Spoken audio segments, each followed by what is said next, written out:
Tenemos a Vladimir Cortés, que él es oficial de derechos digitales. Derechos digitales. Hay derechos, hay libertades, hay obligaciones digitales por parte de Artículo 19, la organización mexicana. Él está encargado de México y de, no me acuerdo si es América Latina o el Caribe, pero bueno, vamos a saludar a Vladimir Cortés. Muy buenas tardes.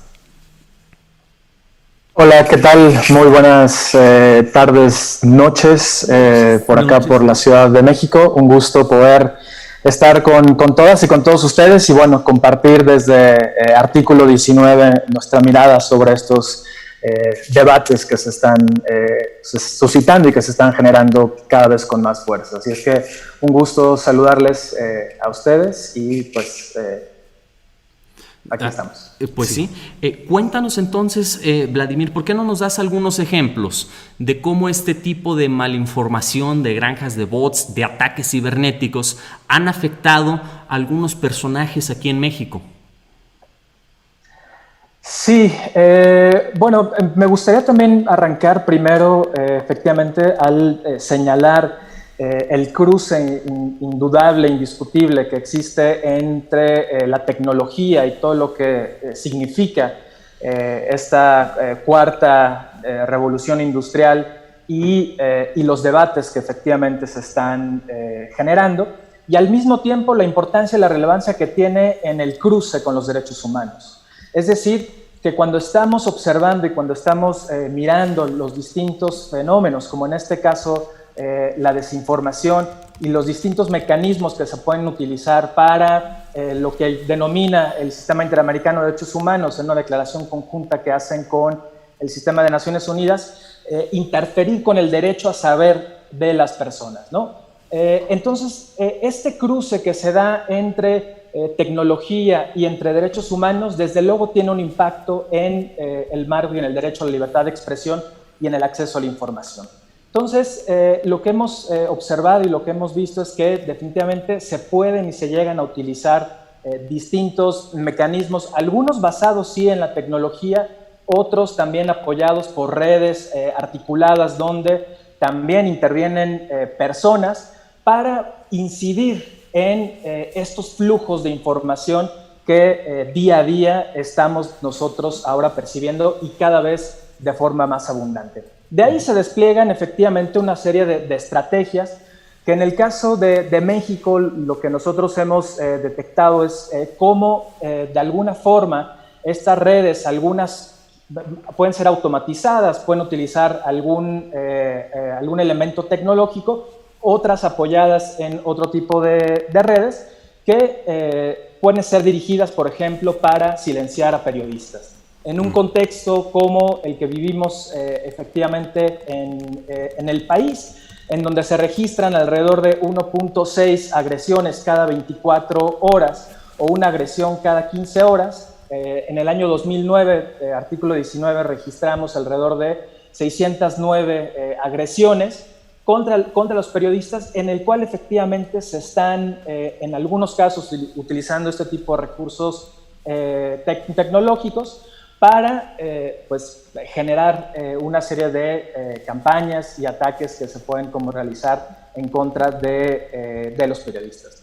Pero finalmente también tenemos que mirarlo desde el punto de vista de cómo esto atraviesa y presenta una serie de debates que efectivamente colocan tanto en este caso a los medios como al Estado y, por ejemplo, también, como hace un momento se estaba comentando, a las plataformas de redes sociales, ¿no? Cómo ahí también se despliega una serie de estrategias, una serie de mecanismos que apuntan también más desde el punto de vista, por ejemplo, de lo que se estaba comentando hace unos momentos, el uso de los algoritmos y el uso de la inteligencia artificial para moderar estos contenidos, ¿no?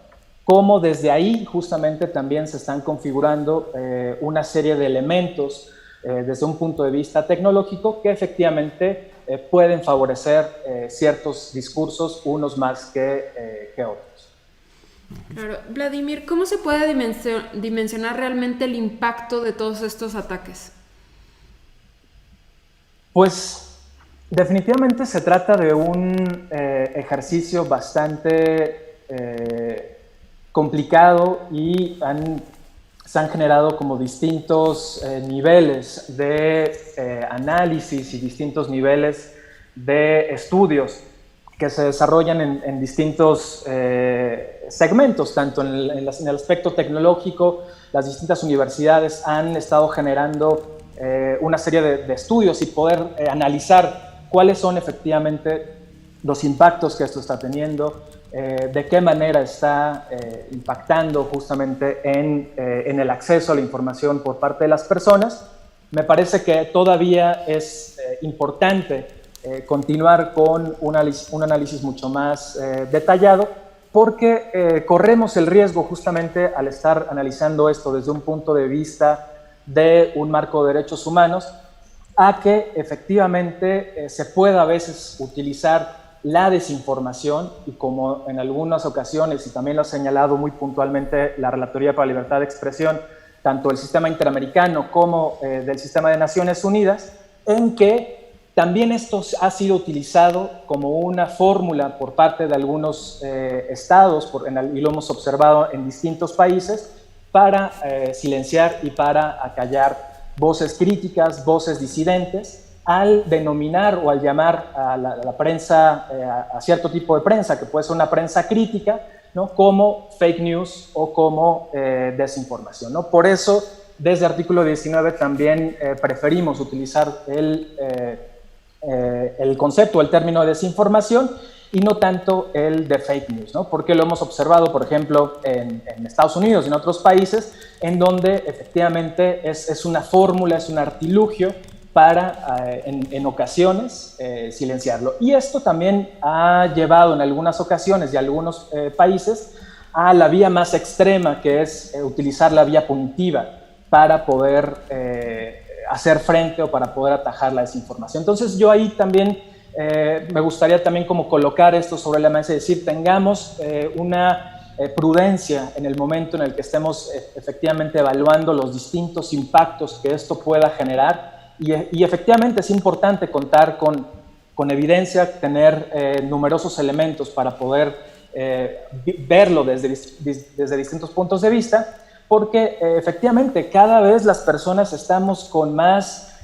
acceso, digamos, a un caudal muy grande de información, en el cual de pronto nos toca estar discerniendo y saber, ok, qué es lo que me están tratando de comunicar, por ejemplo, en este contexto de la pandemia. Y sin lugar a duda nos hemos topado y nos hemos enfrentado con distintos niveles y distintos grados de desinformación, y claro que resulta preocupante, sobre todo en este contexto de pandemia, los efectos que efectivamente puede tener sobre la salud de las personas, ¿no? Entonces, claro que ahí tenemos un primer elemento, ¿no? En este juego de ponderación, cuando estamos mirando los distintos fenómenos, en este caso la desinformación, el derecho, por ejemplo, a libertad de expresión, el derecho a acceder a una información frente al derecho a la salud. Sin embargo, también lo que hemos observado es que es importante mantener estos distintos niveles y estos distintos flujos de información, porque también forman parte del debate, también forman parte de que las personas podamos reaccionar frente a una posible teoría conspirativa, por ejemplo. No porque eso no tenga que estar ahí, sí o no, no es el debate. El debate es que se alimentan justamente de pluralismos, de diversidad de puntos de vista. Y en ocasiones, cuando estamos abordando el fenómeno de la desinformación, corremos ciertos riesgos de que expresiones, por ejemplo, satíricas, o expresiones que están más en el ámbito, digamos, como de la provocación, que puede ser la caricatura, que pueden ser ciertos discursos que resultan chocantes, que resultan perturbadores y que en ocasiones también pueden resultar ofensivos, que sin embargo están protegidos por la libertad de expresión, ¿no? Entonces, ahí es donde efectivamente cuando miramos la desinformación desde este ámbito de los derechos humanos y desde particularmente el ámbito de la libertad de expresión, tenemos que ser muy cuidadosos con efectivamente medir cuáles son los impactos que esto puede generar, y que efectivamente creemos que también la censura no va a ser la manera de poder garantizar el acceso a una información importante, oportuna, veraz, como por ejemplo puede ser un contexto electoral, como puede ser un contexto como el que tenemos ahorita de la pandemia, sino también pensar que hay una suerte de responsabilidades. Las responsabilidades que sí asumimos como desde la ciudadanía y las responsabilidades que también se dan desde las esferas del Estado y, por ejemplo, en el caso de las plataformas digitales, que tocando el tema justamente de la inteligencia artificial, nos vamos a que la posibilidad de que a través de los algoritmos que utilizan las plataformas de redes sociales puedan también acercar información que sea pertinente y que sea importante y relevante en este gran contexto de la desinformación en la que nos encontramos pues, actualmente y que no es un fenómeno nuevo. También hay que decir Vladimir, que la desinformación es un fenómeno pasado. Hola, ¿qué tal? Se habla de... Hola, ¿cómo están? ¿Qué tal? Aquí saludamos los tres hasta la Ciudad de México. Están estos ataques coordinados. Hemos hablado y se ha sabido de cómo el gobernador de Jalisco, Enrique Alfaro, censuró un reportaje de la periodista Anabel Hernández en el portal de Carmen Aristegui. También es popular ataques que se han hecho contra la periodista Penny Lane Ramírez. Penny Lane Ramírez. Es que yo tengo la canción en la cabeza todavía. De ahí viene el nombre. Sí. De ahí es. Los hashtags reconocidos que se dicen hashtag prensa prostituida, hashtag prensa sicaria y más ataques malentendidos y bueno, cuestiones extrañas que han pasado. Hay que recordar el caso de Signalab, Silvia Chocarro. Entonces, de este tipo de ataques o de este tipo de información, pues mencionas que es difícil medir un impacto y que a veces pues está la visión cuantitativa de no, pues tuvimos 700 ataques, el 80% fue contra mujeres, estas fueron las 5 palabras más utilizadas, miren usted, y aquí podríamos poner gráficas y estadísticas y bueno, cuando empezaron a hablar, a criticar a Calderón, 10,000 bots salieron de la nada de las 11 de la noche a las 11 con 15 minutos, nomás por 15 minutos y luego ya no volvieron a hablar. Pero, pues, ¿pudieras darnos más ejemplos como estos que mencionamos o como estos que hemos hablado?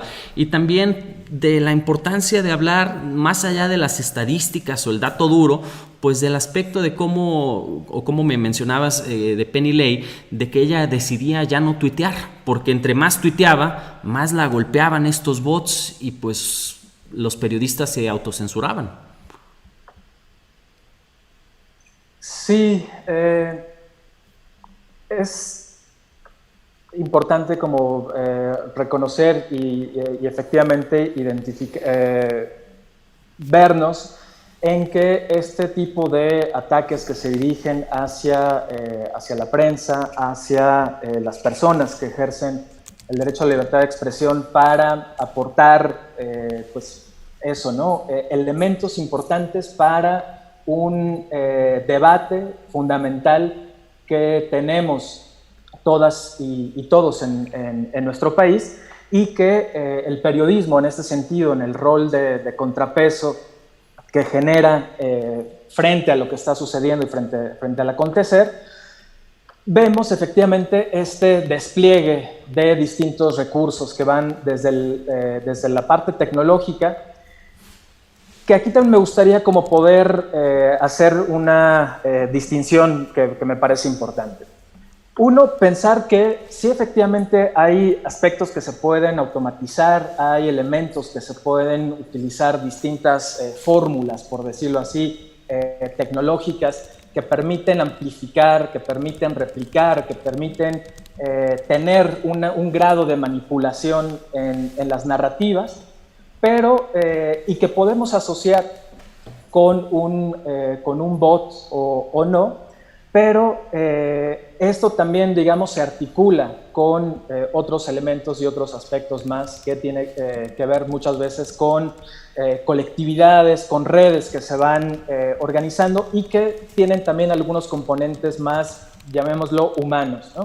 Es algo que efectivamente han realizado distintos espacios de estudio Uno de ellos es Signalab, que es un laboratorio que reside en la Universidad de Guadalajara, que así como, por ejemplo, tenemos el Citizen Lab de la Universidad de Toronto, ¿no? Son centros que se dan a la tarea de poder analizar el espectro digital, de poder encontrar cómo es que se generan y cómo es que se dan estas interacciones y cómo efectivamente existen distintos niveles y distintos grados y distintas características o roles, ¿no? Que se pueden llegar a articular para efectivamente detonar ataques violentos, masivos, como efectivamente se puede dar o que se dio en el caso de la periodista Penny Lay, una periodista de investigación que presenta información, que está escudriñando, que está en el ejercicio del escrutinio público y que está mostrando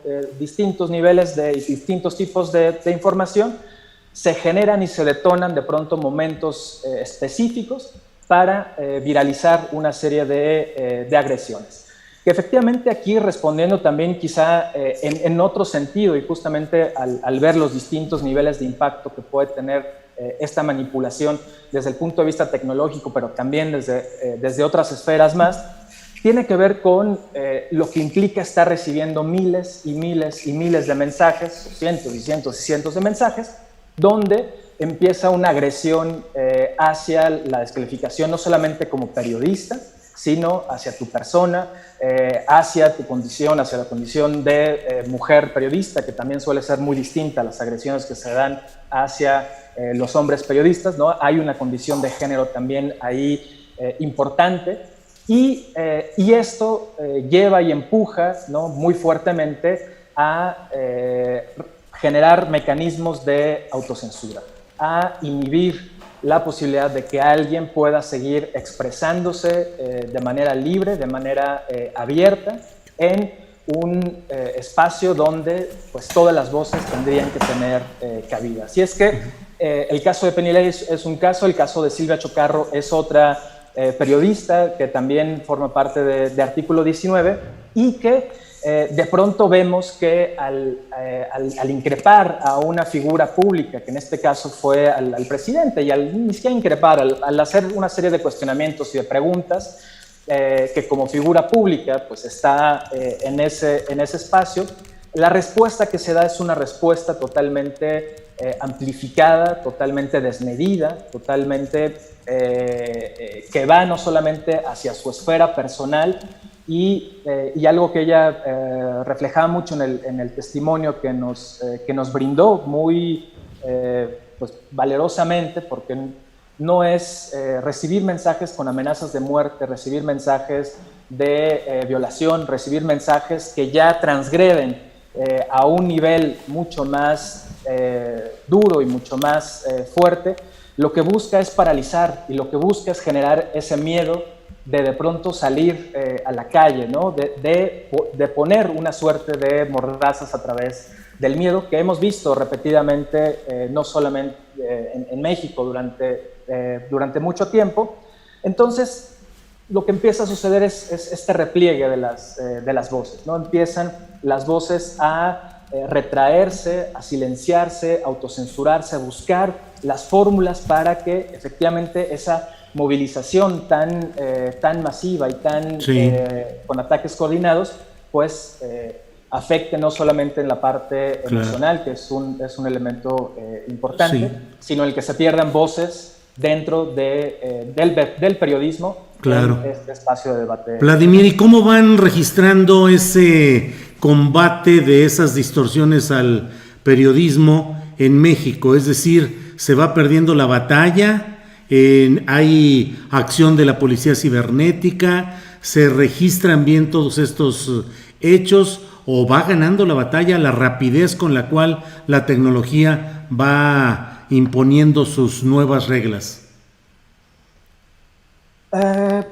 Pues señalar que ya no solamente como en el tema de las agresiones digitales, sino de las agresiones a la prensa, en México siguen manteniendo niveles de impunidad altamente preocupantes, ¿no? Más del 99%, en el cual no se resuelven los casos, ya sea en el espacio digital o en el espacio físico, vemos que sí hay un interés por reconocer efectivamente cómo es que uno se construye el espacio de Internet, porque justamente, y creo que lo escribían anteriormente, ¿no? Es una mezcla de mundos, ¿no? Que se rigen en primer lugar por la gobernanza de Internet, ¿no? Donde no hay necesariamente un poder centralizado, ¿no? Esta idea de la Internet descentralizada, de la idea de la Internet mucho más abierta, libre, plural, que describe también perfectamente la Relatoría para la Libertad de Expresión, ¿no? En donde tenemos, imaginemos este mundo de las tres capas, ¿no? Donde está la capa de la infraestructura, donde están todos los fierros, donde están todos los cables que permiten esta comunicación que tenemos el día de hoy, que permiten que hoy estemos en YouTube. Por otro lado, el mundo de la capa lógica, donde están todos los protocolos, donde están todos los mecanismos que permiten y habilitan este tipo de comunicación. Y esta otra capa de contenido, donde estamos ahora abordando este tema, donde estamos ahora compartiendo. Y ahí me parece que de pronto, y en este espectro que describo del mundo de la gobernanza de Internet y del mundo de los derechos digitales, y donde el Estado efectivamente también tiene un grado de intervención, todavía vemos dificultades en la procuración de justicia en esos términos, ¿no? Sí pueden existir solidez en distintos niveles y distinto accionar, por ejemplo, por parte de la policía cibernética, pero todavía, y no solamente en el caso de periodistas, lo hemos también detectado en el caso de personas que enfrentan otro tipo de riesgos y otro tipo de amenazas también en el espacio digital, que cuando se busca acceder a la justicia se topan muchas veces con el desconocimiento, con minimizar el que eso queda en el mundo virtual, ¿no? Eso está ahí en el espacio digital y no tiene un efecto, ¿no? Entonces, es muy inconsistente la actuación en ese sentido, ¿no? Por parte de los distintos órganos que pueden establecerse, ¿no? En este caso, por ejemplo, la Fiscalía Especializada para la Atención de Delitos en Materia de Libertad de Expresión, pues de pronto lo que hemos llegado a observar desde artículo 19 es tener que acercarse también desde tener que explicar a veces, ¿no? Cuál es el funcionamiento del espacio digital, cuál es el funcionamiento de las plataformas de redes sociales, en dónde se pueden encontrar ciertas cosas que les puedan a ellos mismos generar y brindar información suficiente para atender y para poder perseguir algún delito. Entonces, pero por otro lado, pues también tienen personas especializadas, tienen personas que logran contribuir también a los procesos de justicia, pero en concreto no hay el resultado que se podría esperar en los casos de agresiones hacia periodistas, ya sea en el espacio digital o en el espacio físico. Uh-huh. Bueno, tal cual. Es relevante, esencial lo que tú, Vladimir Cortés, y Artículo 19 están tratando de hacer. Realmente un equipo tan pequeño, tratando de identificar y pelear contra el gran monstruo de las tecnologías descentralizadas, distribuidas, anónimas, y que no están ni reguladas y probablemente no vayan a poder ser reguladas por un gobierno, por un estado o por un corporativo, por un grupo de empresas o por una asociación voluntaria de miembros de startups o desarrolladores, que ellos mismos no vayan a poder hacerlo. Pero bueno, muchas gracias Vladimir Cortés por esta entrevista. Él es el oficial del Programa de Derechos Digitales en Artículo 19, Oficina para México y Centroamérica. Muchas gracias, Vladimir Cortés. Gracias. Solamente podría agregar algo más. Sí, claro, por favor. Sí, no, solamente señalar, digamos, como que esta idea de que no hay una regulación de y creo que es un debate interesante, un debate importante que se está dando cada vez más sobre cuál tendría que ser el rol, por un lado, de los estados efectivamente frente a las grandes empresas tecnológicas o frente a estos espacios donde se están dando los debates, ¿no? Llámese Facebook, llámese Twitter, llámese YouTube, pero sí decir que la gobernanza de Internet sí tiene un sistema de regulación. Sí hay distintos mecanismos y hay uno actual que está justamente en un debate puesto muy fuertemente sobre la mesa que tiene que ver con el modelo de autorregulación, que es el modelo que estamos viendo actualmente en las empresas tecnológicas, o un modelo en donde el Estado tendría que tener un rol más figurativo y más importante. Entonces, solo como para decir, las empresas, la autorregulación y la gobernanza de Internet son en su conjunto una forma de regulación, y lo importante es que el flujo de lo que sucede ahí se mantenga bajo un paraguas importante que es los derechos humanos, y que cruza con la inteligencia artificial, cruza con la desinformación y cruza con numerosos fenómenos que estamos cada vez viendo con más fuerza, pero que es importante proteger que todas las voces sigan resonando y que ni tecnológicamente ni de otra forma se estén silenciando en un momento donde necesitamos alimentar justamente los distintos debates. Y pues agradecerles muchísimo por la oportunidad de poder estar aquí con ustedes en este viernes, y un gusto poder compartir un poquito de esta visión que tenemos desde Artículo 19, desde la libertad de expresión y desde los derechos digitales, que son los derechos humanos ejercidos en el espacio de Internet. Muy bien, pues muchas gracias. A ustedes, muy buena noche. Al contrario, hasta luego. Gracias. Gracias, Vladimir.